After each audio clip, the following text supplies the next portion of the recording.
Welcome to the 3-0 show, part of the Athletic Baseball Show. It is Thursday, July 6th. Derek Van Riper, Britt here with you. Eno Saris, somewhere losing money at an alarming rate because he is on vacation with his family, which is great time. But every story I hear from Eno about vacation is, it was awesome, and now I'm broke again, which is, I think, what parenting is in a nutshell. Yeah, and also vacationing with kids. Is it not a real vacation for an adult? They're exhausting days, right?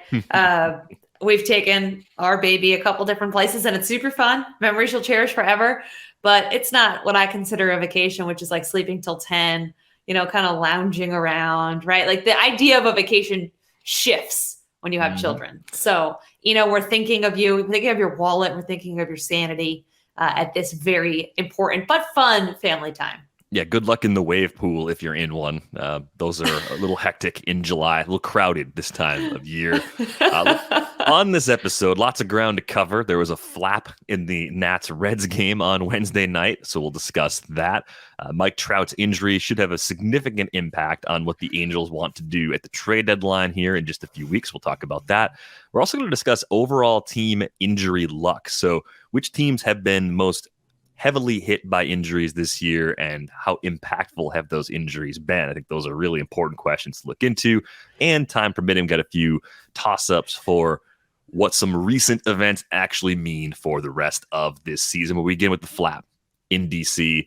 Davey Martinez, Nationals manager, calls out Elly De La Cruz to have his bat checked in Wednesday's game, Britt, and there was a rubber cap on the knob of the bat, which is actually legal. It's a totally normal thing. He's had that on there the entire time he's been in the big leagues. All it is a cover for the blast motion sensors that a lot of hitters train with. So it's not anything that adds any sort of advantage. It just looked unusual.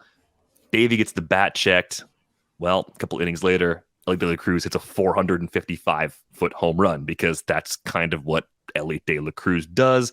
It didn't completely stop there. Apparently, Davey Martinez was bothered by the way Elly De La Cruz celebrated the home run because he pointed to his bat after he hit the home run. So what's the deal here? What's going on? Is there any part of Davey Martinez that's right in this situation? I can sort of get on board with just having the bat cap checked out because most hitters don't like hitting with those on during the game. But beyond that, there's nothing wrong here, is there? Yeah, I love Davey Martinez. I covered him for 2 years, but this is a big L for me. I mean, I get what he's trying to do, and I don't even think it's so much checking the bat. I think what he's trying to do here, what I think he's trying to do is what we've seen before in other managers, is the gamesmanship of he's trying to throw Elly De La Cruz off his game just a little bit, right? Like maybe if the umpires don't know the rules or something goes haywire, he has to change his bat, right? And that's going to upset him a little bit, and it upset him in that at-bat. He struck out in the at-bat. So he kind of did it, in my opinion, a little bit more as a gamesmanshipy thing. Fine, you do it, you lose, all right. But when then he homers later, after you take the loss in round one, you kind of have to just kind of clap and say, all right, you got the best of me, right? I think I have no problem with the way the first part of this went down. I have a problem with Davey later being very get off my lawn in the antics, right? If you don't want Elly De La Cruz to celebrate like that, don't let him hit a home run to the moon, right? Like if you don't like the showboating of these guys, then shut them up on the field. That's how I feel about it. I feel like, I was okay with Davey going out, checking the bat, trying to, mess around with him a little bit. The Reds are a red hot team. The Nationals can't buy a win right now. I'm good with that. This happens all the time. Guys are checking hands and gloves and things just for sure, purely to try to throw guys off. This is the game within the game. But I'm not okay with what happened later because you have to take it if you're going to dish it out. You have to accept it. And that's what I'm not okay with at all. And I think Davey really kind of overreacted to that and to those antics. I mean, this is a regular part of the game now. I think Davey was very old school mentality and saying like, the guy's got 2 weeks in the big leagues and he's acting like this. Yeah, I mean, that's kind of the thing now. And I know it still rubs a lot of older people in baseball the wrong way. But to me, even if you feel that way, you got to keep it to yourself in this scenario. You got to know that no matter what you say, it's going to come off as that old man yelling at cloud kind of deal, right? That's how I feel. Yeah, that's the vibe I got coming out of this. I get it, different era. I mean, I understand where it comes from, but I thought we were past this. Maybe we're still one iteration of managers for every club away from to the point where you don't wake up the next day expecting the retaliation. Like now in the matinee on Thursday, I'm waiting for the Nats to throw at Elly De La Cruz because that's what the old school mentality was. And I don't like that. That's a caveman mentality.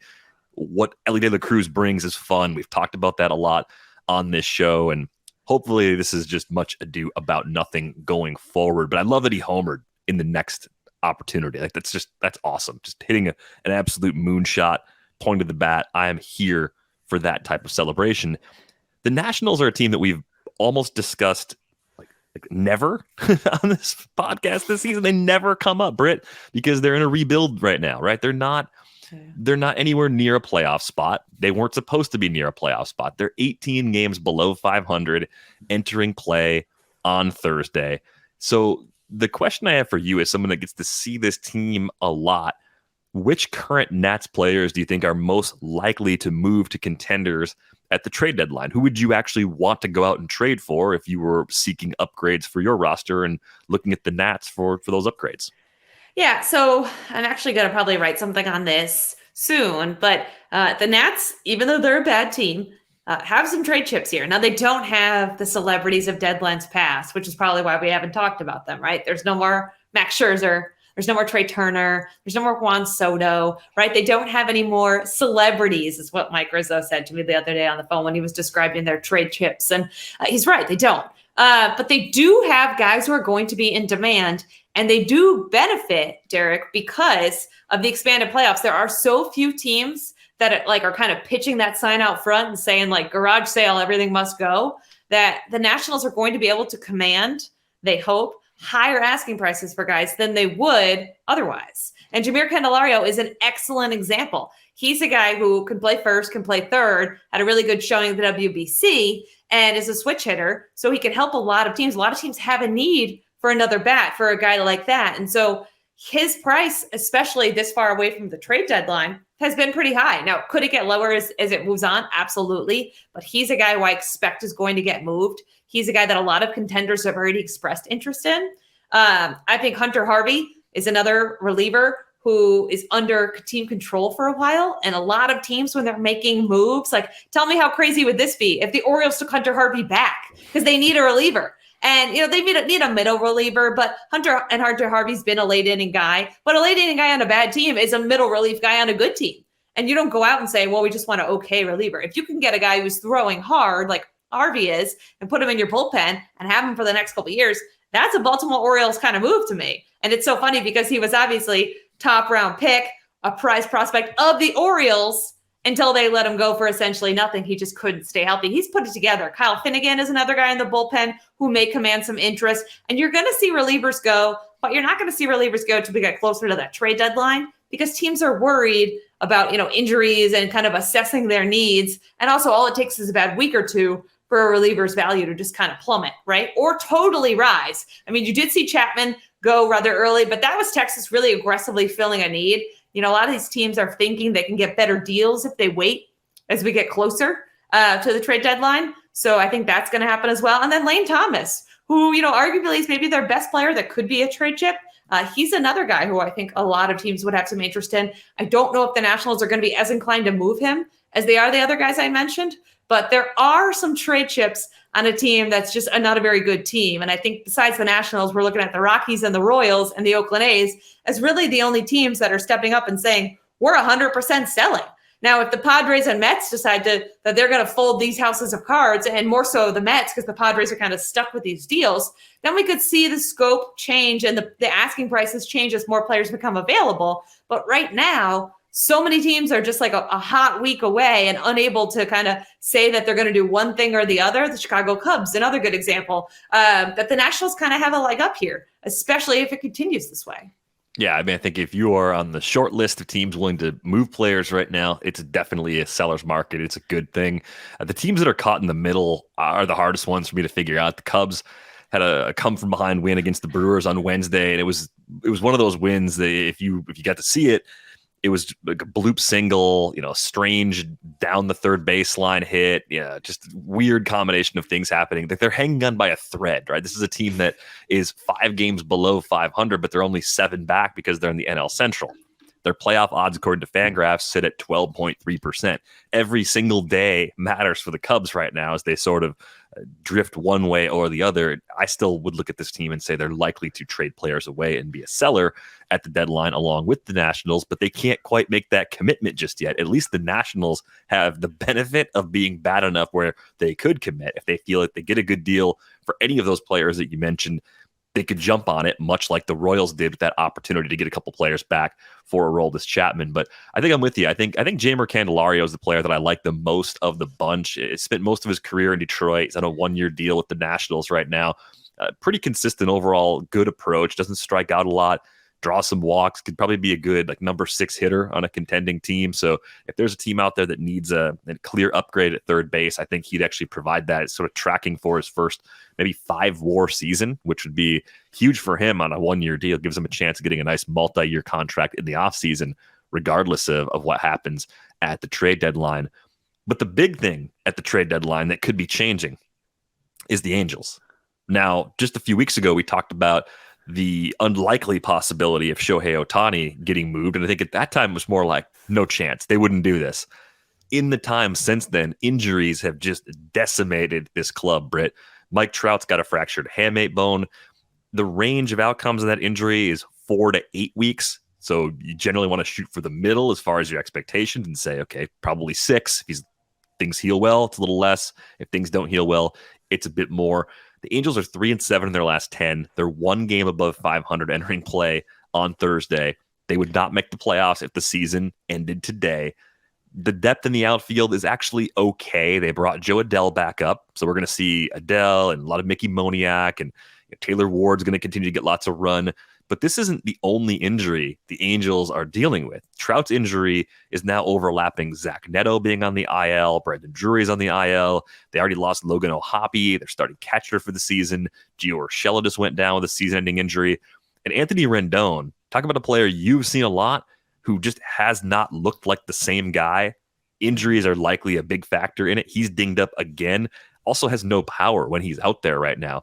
This team has turned into really a banged up mess. They did a good job making a couple of deals, adding Mike Moustakas and Eduardo Escobar. They brought David Fletcher back up from AAA. So they're not as decimated as you would think because they've made a few moves.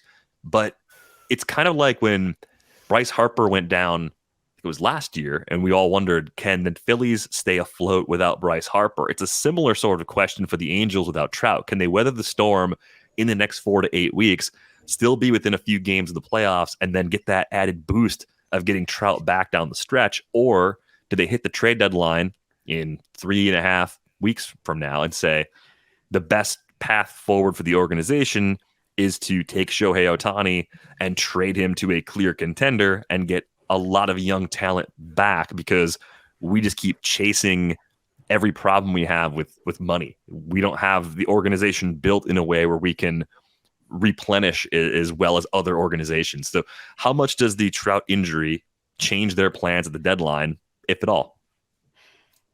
I don't think it does. Not right now. Anyway, I think that, yes, a normal person would look at it and say, hey, did you know that the Angels are 50 games under 500 in the 6 years that Trout and Ohtani have been teammates?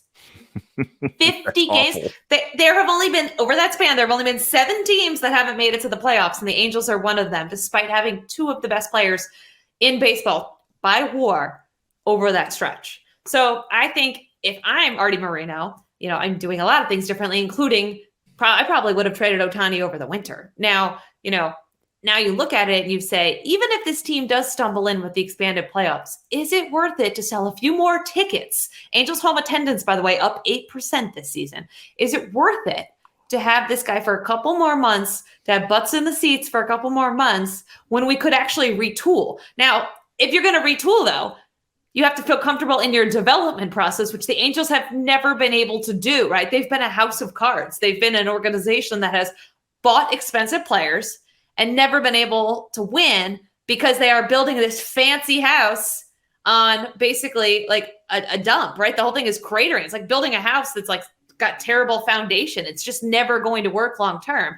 That's been the story of the Angels here under Artie Moreno. So as much as I think they should probably look at trading Shohei Ohtani, I don't know if they're going to, because all of these teams, like we said, with the expanded playoffs, feel like they're in it. And Artie Moreno, even though Trout's injury is going to set them back, Trout and Ohtani have never played more than 120 games together in one season. Someone's always hurt. So under that logic, they should have looked at trading Ohtani before the season started, because this happens every single year. And it's unfortunate because Trout, we may have already seen the best years of Mike Trout, right? You just look by age and you just look at a natural decline of a player. So we already may have seen that. Let's at least not waste the prime years of Shohei Ohtani. Let's put him somewhere else. That's how I feel. But I just don't think the Angels are going to do that at all. And you mentioned Anthony Rendon. That's another guy who best years probably already in the review mirror. He's just had injury after injury, and they've been like big injuries. And I think watching him in DC every day, he was so good and so not flashy and so underrated. And he's just a different guy. He's become kind of a shell of that guy since he signed that big deal over there. And I just wonder how that's going to end, because it certainly hasn't gone well. He hasn't been able to stay on the field, and the power hasn't been there. And, I just think how many injuries, there's only a certain amount a body can take, is my theory. And how many injuries is it going to be before these guys can't play at this level anymore, right? When age catches up to you. I think about Nelson Cruz, who got designated for assignment a few days ago. And, he's 43 years old. And, the mind is there. The mind always is there, but the body goes. The body goes in baseball. It goes quicker than a lot of these guys want to admit. And I just don't know long term how much more you're going to get out of a guy like Anthony Rendon. Yeah, it's so hard to know if he can physically get back to even 80 or 90% of the player he was back in 2019, his final year with the Nats. I mean, we'll just never know. Like, what would Anthony Rendon's early 30s have looked like with health? We're talking about a guy that in 2021 only played 58 games. Last year played 47. This year he's only played 43 so far. I mean, those are small fractions of a season. I think if the Angels are going to stay afloat, it might be because the pitching is a little better than people give it credit for, a little better. And the main reason is, of course, Shohei Ohtani's fantastic. He's an ace. Reed Detmers has been really good after a slow start to the season. That's gone a long way towards helping to stabilize the rotation. Patrick Sandoval's sort of a mid-rotation guy. Griffin Canning's having a nice year. There's a guy that has had a ton of injuries in recent years. I think expectations were really low for him entering the year. 4.29 ERA, 1.16 WHIP. Those are the best ratios we've seen from him going back to 2020 now, because of all the time he's missed. He didn't pitch at all last year, so that's been a pleasant surprise for them. Tyler Anderson, we talked about it back when they signed him, the expectation that he was going to be the same guy for the Angels this year that he was for the Dodgers last year. If you expected that, you were just wrong for expecting that. You deserve to be disappointed, because there was almost no way he was going to repeat. He's been the weak link in the rotation so far. Perhaps he gets a bit better. And at least he's healthy, right? They're not going down to their 7th, 8th, and 9th starters. At least he's their worst starter as things stand right now. So I could see this team maybe keeping it together. I think when you look at the lineup without Trout, obviously the concern some people have is no one's going to pitch to Ohtani. I think lineup protection sometimes gets a little overblown. It's a thing in some circumstances, like very limited circumstances where you can afford to not pitch to somebody, but it's not a thing all of the time. So I wouldn't just bury Shohei Ohtani because of Trout's injury either, as far as expecting him to get some pitches that he can hit. But you've always been a little lower on the Angels than me. I assume you're a definite, they're not keeping it together well enough to make the postseason now. Like, are you writing it off completely? Yeah, I dug into some of the numbers, and I hadn't really on kind of what they've done with Trout and Ohtani. 50 games under 500. That's tough to do. And you're right. The pitching was their problem for so long, the starting pitching. And they have done a decent amount to rectify it, but no, I just don't see them being able to kind of withstand this at all. They have a hard enough time with both these guys healthy competing, right? They go on a run where you're like, here come the Angels, and everyone's all excited, and then they drop 7 of their next 10, right? That's kind of been the story of the Angels. So no, I don't buy it at all. And you know what's really interesting and not enough people are talking about, Derek, is in baseball, it's not about the moves you make. Sometimes it's about the moves you don't make. Texas was very in on Anthony Rendon. We know they spent a ton of money over the last couple winters. Imagine if instead of one of these other guys, maybe a Marcus Semien or something, they go and they get Rendon. Right? Yeah. It's all about the moves you don't make. That's where he's from. He really weighed it heavily. The money was so much more in Anaheim that's where he ended up going. But we don't talk enough about, at the time, fan bases are all like, get this guy or you don't want to win. And sometimes it's about the moves you don't make. I mean, at the time that Anthony Rendon signed with the Angels, I loved it. I thought it was a great addition for them. I thought it was the third guy they needed to have a trio of elite hitters in the middle of their order. It obviously has not worked out for health reasons. And Marcus Semien, I mean, think about how much these deals can change. So Marcus Semien ends up with the Rangers. The same offseason they get Corey Seager. Cody Stavenhagen had a nice story about Semien and his durability up on The Athletic. And around early June of last year, Marcus Semien looked like one of the biggest free agent disappointments in recent history, right? Nothing looked right in his slash line. Everything looked like it was just a mirage coming off of a great 1-year stint for him in Toronto. He pulled it back together, ended up having a nice first year, 26 homers, 25 steals. He was a four-win player. This year, he's back to being the player he was kind of prior to that, where he's tracking to be a 6-WAR player. Part of it is playing every day. Part of it's just being underrated and being really good. And there are things about Marcus Semien's game that have evolved time and time again, right? Earlier in his career, there was a lot of swing and miss in his profile. Now he strikes out just 14.1% of the time.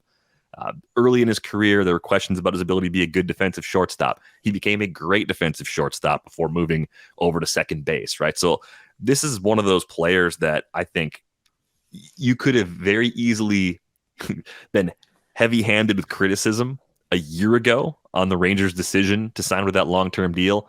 And a year later, you'd say, wait, that's a huge bargain.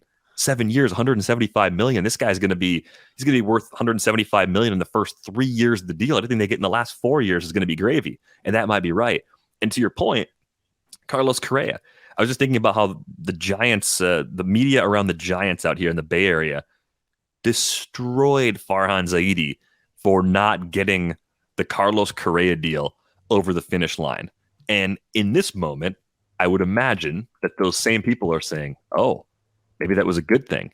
Yeah. And a year from now, it could be completely different because Carlos Correa could be the player we've expected him to be all season throughout the second half and through the first half of next year, right? It's just baseball's funny like that. We want every single game and every month to matter. And sometimes it's just a blip. Sometimes it's just part of a bigger picture and it doesn't actually mean as much as we want it to. Yeah. Or the Mets almost had Correa too, which would have been a really interesting addition to a largely underperforming, but I don't know, potentially surging Mets team, Derek. They've won 4 in a row. Are you in on them? Kodai Senga was terrific the other night. He has been, as much as everyone talks about how disappointing the Mets have been, he has been so good. He has been their best starting pitcher, in my opinion. They're certainly their most consistent, most durable starting pitcher. And this is a guy who spent last year not even in the U.S. and is still adapting to pitching into a 5-man rotation.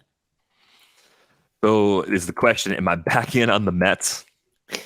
I don't know if I was ever as in as other folks were. I mean, I didn't think they'd have a season like this, to be completely clear. Okay, let's see. Am I back in?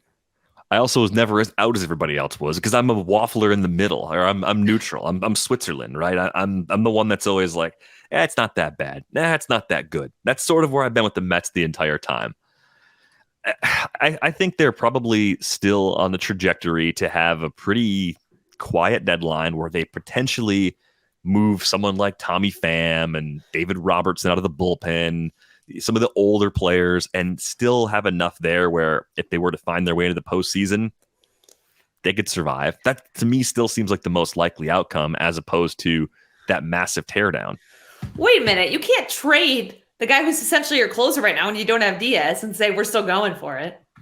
Yeah, to me, you can, because relievers they're undervalued by WAR, but they're not that valuable. It's not a complete, it's like a soft giving up. It's like saying we're not done for the year. Like if you start moving Scherzer, Verlander, core guys, that's different. That's going to make a bigger impact on what happens in the final 2 months. See, I'm like go all in or get or don't. Like I don't see the Mets as being this kind of like. To me, the worst thing they can do is something like that where they kind of hold The and they don't worst do thing they any. can do is exist the way they exist right now. Yeah, that's true. They're in that miserable middle ground right now, and I don't know. Are they just the Angels with brighter spotlights? Is that what they've become?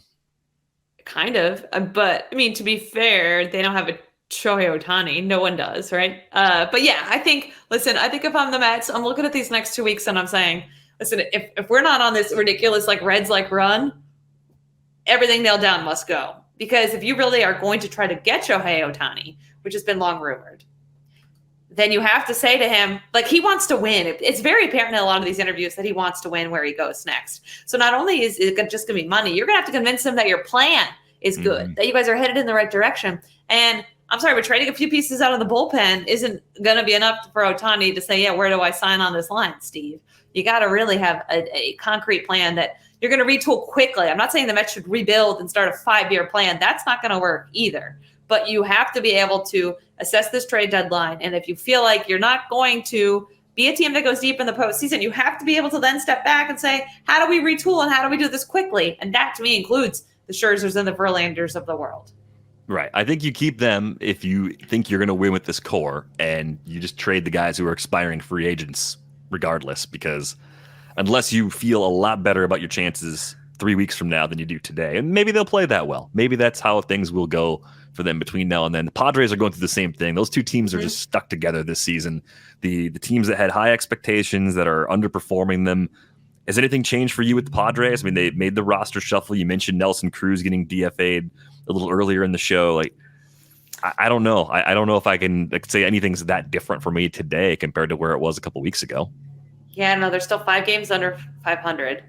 You know, it's not great as we stand here today. They are still in 4th place. No, they're going to have to do they're going to have to go on a Reds-esque kind of run for me to feel better about them, honestly. But they're in a much more complicated situation because they can't just trade away players.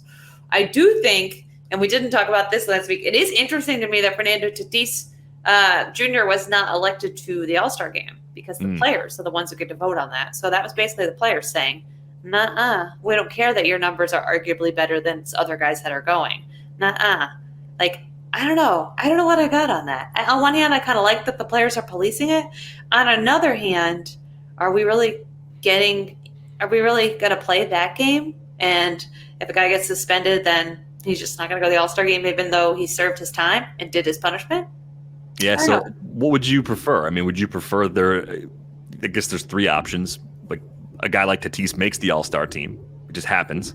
Option 2 is what we just saw. Players just don't select him, and that's that. And then there's option 3 that you're ineligible. If you have a PED or a domestic violence suspension or whatever categories of suspension you want to put in this, you're banned from being in the All-Star game for X number of years. Like, is that a future that you'd be excited about in baseball? Do you think that's good for the game?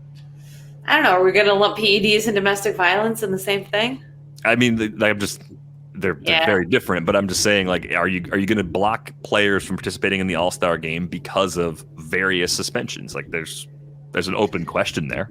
Yeah, I don't know. The thing is what is the All-Star game, right? It is supposed to be something that ultimately makes Major League Baseball money, but also just kind of celebrates the game, right? Nito and I are going to do a piece that largely rips off a lot of the takes we had last week to make it more fun.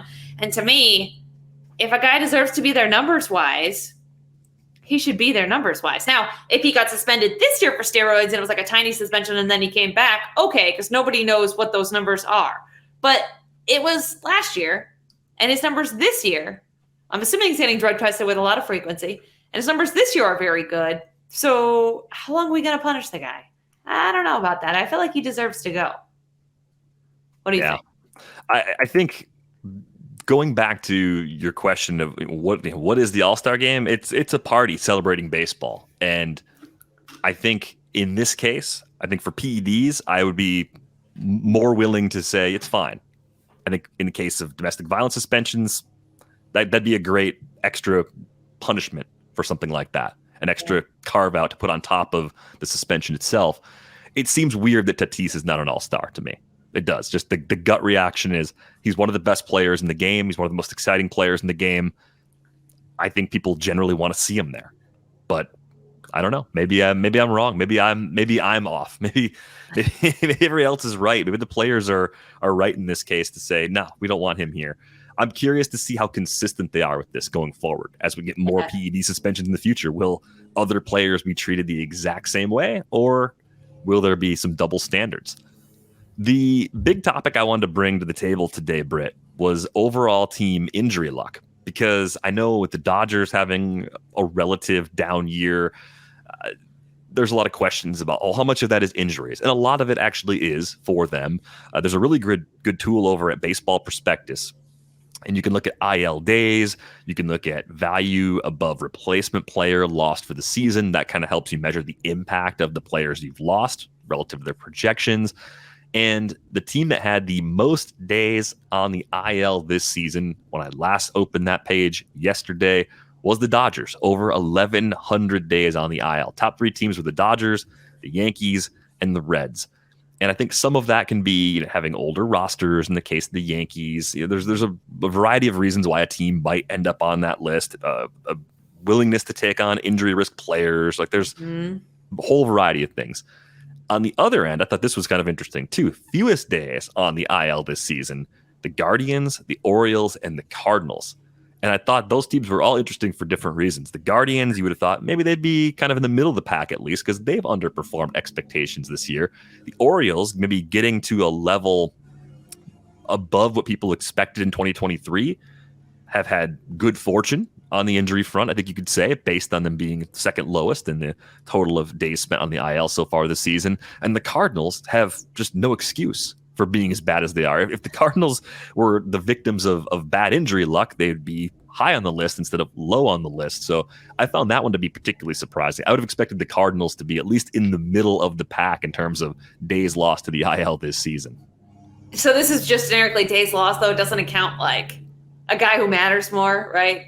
This is just raw. This is just the raw number of days lost. Now, the more interesting number, I think, is looking at the wins above replacement player. So yes. Did you look at this part of the rundown? It's below. No, the I wanted wanted you to surprise me. What do you got? Okay, which team do you think has lost the most wins above replacement so far this season due to players on the IL? The Rays. They're fifth. The Dodgers. They're third.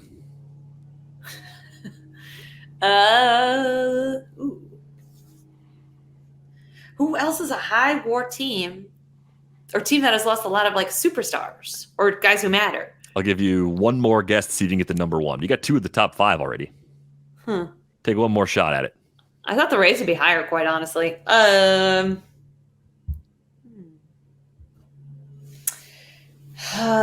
me see. They were on the other list. They were on the total days. They're on the total day list? They're on the most days list from the three teams I mentioned. It's not the Cardinals. It's the Yankees. Oh, it's the Yankees. Yeah. Oh, that makes sense. Aaron Judge. Yeah, duh, that makes sense. Judge and Carlos Rodon. Those two especially take a lot. I keep forgetting Rodon exists. Yeah, it's a big deal for them. It's a huge part of making that team better, right? If you run it back and add a guy like that and he hasn't pitched throughout the entire first half of the season, that's a lot of potential value lost there.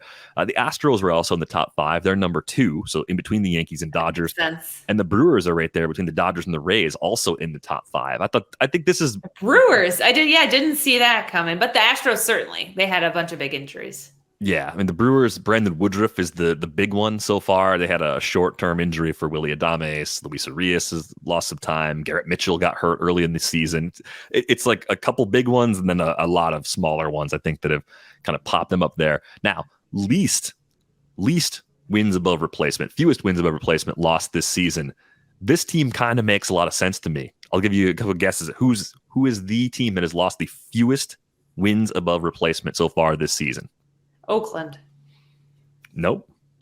Because I'll give you a hint. They're a bad team. This is a first place team. A first place team that has lost the fewest amount? Yep. Braves? Nope. One more guess. Everything's coming up Braves. I'm terrible at this stuff. Every time we play a game, I'm terrible at it. A hard question. Good thing I can write. Fewest. Arizona. Yes, that's the Diamondbacks. Yep, they are the team that I got something right. Well, if you think about them, it's similar to the Orioles having a low total of days spent on the IL, right? It's a team They're that's young. exceeding expectations, and they're young, so that's a factor so far too. Yeah. So that list is Diamondbacks, Royals, Blue Jays, Orioles also there, and White Sox. So there's another team where you thought, I thought the White Sox lost more impactful players. No, not really. They're just not that good. The interesting nugget I had for the White Sox too is that the Twins have lost 2 full wins more than the White Sox this season. Wow. The Guardians also in that same kind of bucket too. Yeah, I mean, we didn't mention this earlier on the show, but we really should. The White Sox and Tigers, even though theoretically they're in, I guess, the Central so bad, these teams should have no business being anything but sellers when it comes to the trade deadline. Like, I didn't mention them as like automatic sellers, and that's on me because it doesn't really matter to me what they do. There's going to be weeks where they both look okay, where they're kind of inching toward things. I mean, as we sit here today and we record, let's see where they're at here. 6.5 back and 7.5 back, respectively, of that division. Under no circumstances should they be anything but sellers.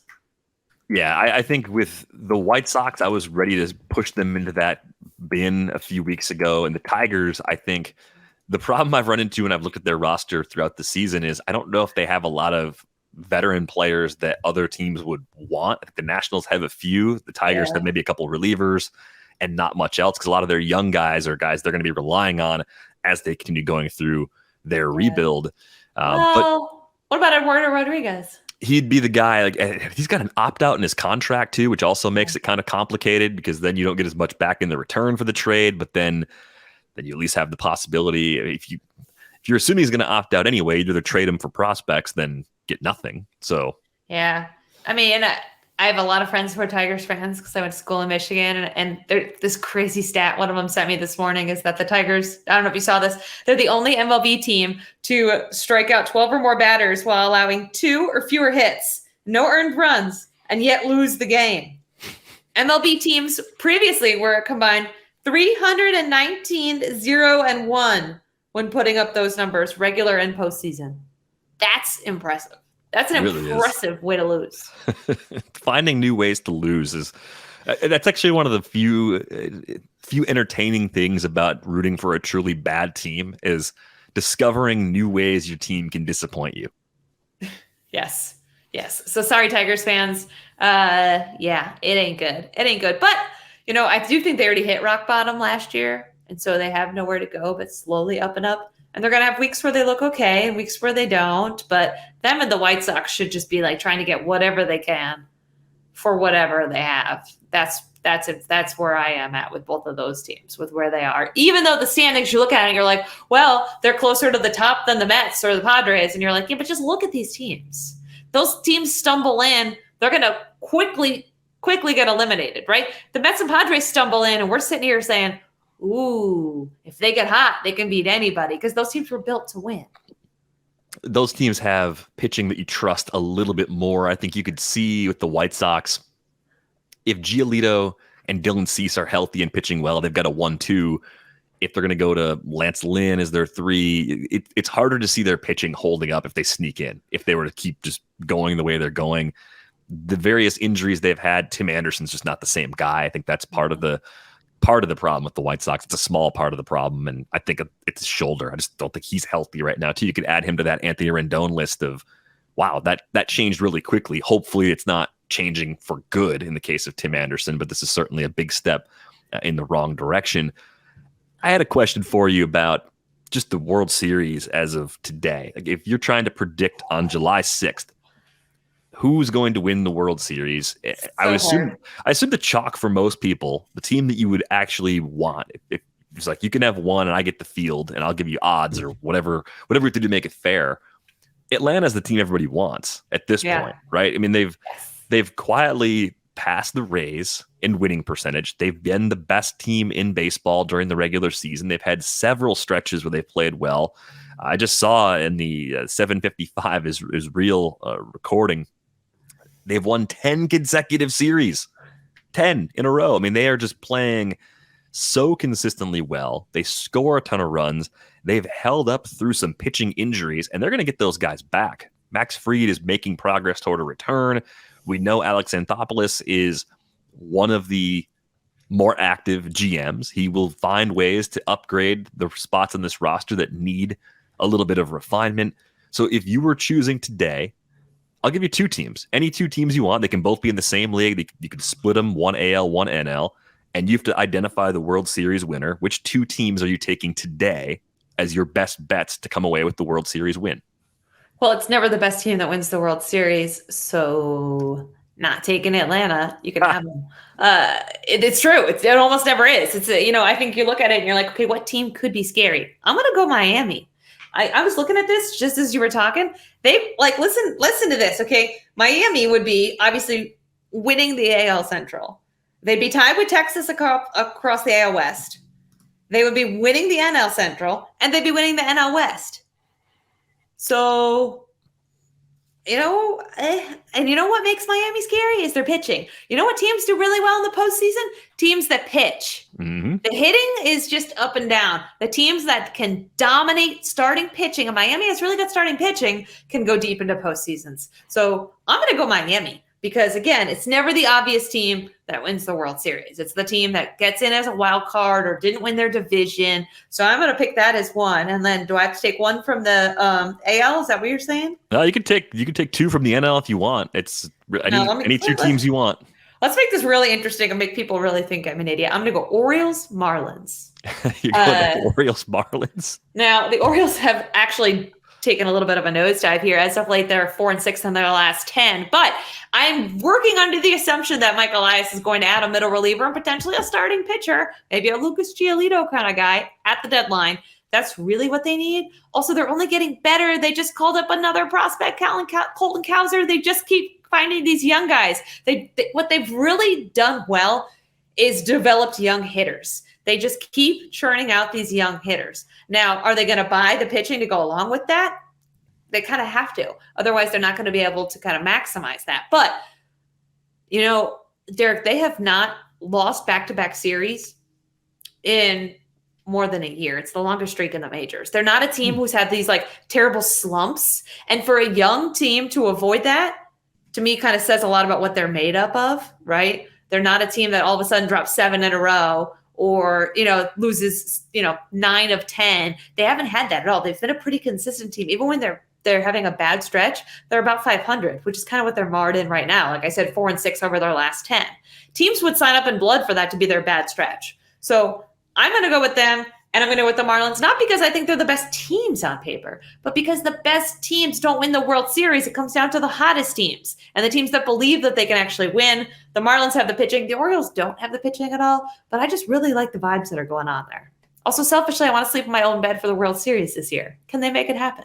All right, so you're wish casting. I'm surprised you didn't take one of the Rays or the Braves and then pair it with your unusual pick. I know because of the way playoff baseball works, yes, the best team from the regular season doesn't always win the World Series, but I think part of what makes some of the Rays and Braves appealing to me right now is that these are teams that have been there. They are battle-tested teams. They have that core in place. It's not a team that's going to get there for the first time and potentially struggle. I don't know how much I buy into the lack of playoff experience mattering. I think the bigger issue for me with the Orioles is not knowing exactly where those quality innings are coming from. Grayson Rodriguez, though, as you may have noticed, pitching very well at AAA again. His last 6 starts there since he was demoted, 51 strikeouts against 12 walks in 34 and a third innings. That's a massive strikeout rate, a 183 ERA.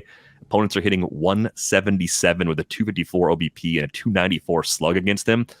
I get the sense that if you're going to be right about the Orioles as a World Series winner, Grayson Rodriguez is part of that solution of where do the innings come from in the rotation. Sure. But I assume you're also writing in a trade, whether it's Giolito or someone else. You're operating under the assumption that they will add an impact starting pitcher to this team within the next month.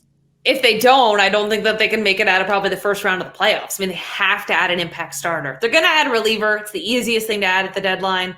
They're going to add a reliever. you can make the case that maybe another bat would be nice, but now we're just getting nitpicky. They need a starting pitcher. And you're right. I mean, Atlanta, Tampa Bay, these are all really easy picks to make.